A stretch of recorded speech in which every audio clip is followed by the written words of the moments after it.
Have you ever felt like you don't belong? Like you're in a world that was never really made for you?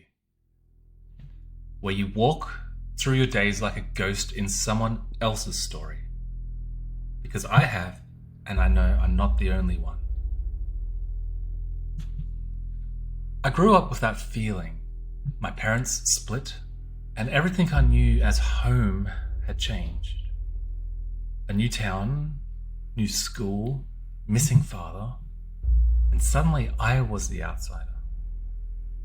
Not because I wanted to be, but because I didn't know how to be anything else.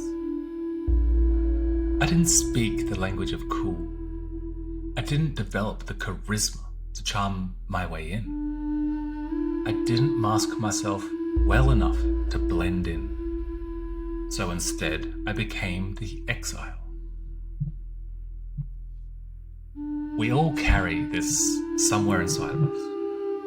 There are two fundamental forces in humanity: the force of belonging and the force of survival.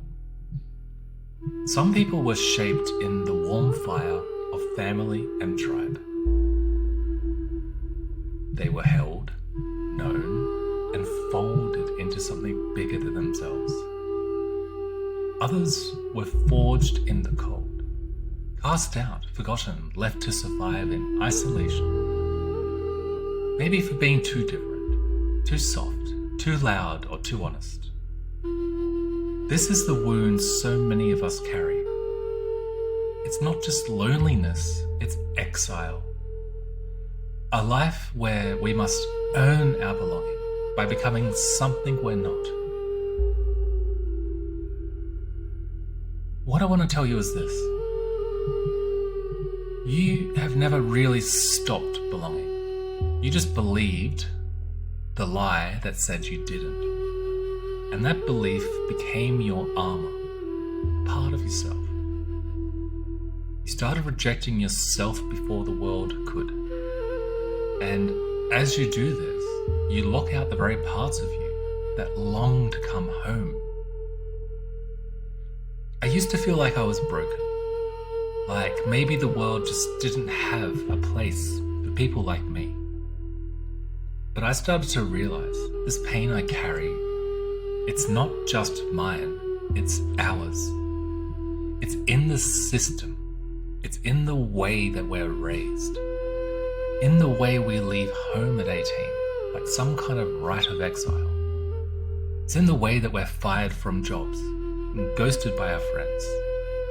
Or just told in 1,000 silent ways you don't fit. Here's what I know now. You don't heal exile by fitting in. You heal exile by coming home to yourself. To the parts of you that you had to hide. To the fire you were told to smother.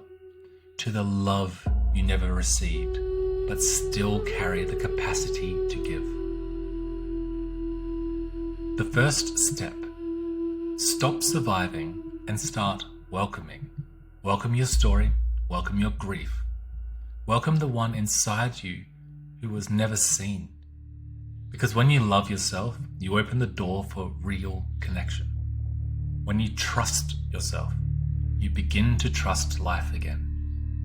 And from there, you can build your tribe. Not from a place of fear, from a place of truth. The exile doesn't need to stay an outsider. That part of you, the one that was cast out, is sacred. It holds wisdom and power. And it's not wrong, it's just early. And now, it's time to come home. So I say, welcome home, exile.